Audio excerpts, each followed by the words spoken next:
1.5 महीने बाद मायावती ने बदला फैसला, मैदान पर दोबारा उतरेंगे आकाश। दोगुनी ताकत से हुई आकाश की वापसी, क्या आकाश बचा पाएंगे बसपा के शाख? लोकसभा चुनाव के परिणाम आने के बाद देखा गया था कि बसपा पार्टी का मानो जैसे अस्तित्व ही खत्म हो गया है और यह काफी जहनी चिंता थी बसपा के लिए भी और बसपा सुप्रीमो मायावती के लिए भी।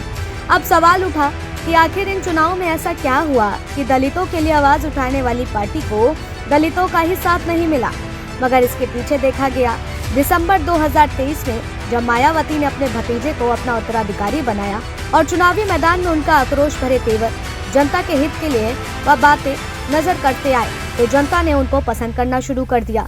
मगर आचार संहिता लगने के बाद से मायावती ने उनसे उनका पदक छीन लिया और पार्टी की सारी जिम्मेदारियों से हटा दिया।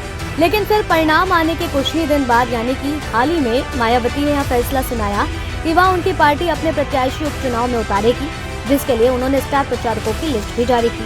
और इस लिस्ट में पहले नंबर पर तो मायावती का नाम और दूसरे नंबर पर खुद उनके भतीजे आकाश आनंद का नाम था, जिसके बाद से चर्चा हुई कि आकाश की वापसी फिर से हो गई है और मायावती भी यह बात समझ गई है कि आकाश पार्टी के लिए कितने जरूरी है। और देखते देखते बीते दिन ही खुद मायावती ने यह फैसला किया कि अब आकाश दोबारा उत्तराधिकारी की गद्दी संभालेंगे और अब पूरे यूपी की भी कमान उनके हाथों में दे दी गई है।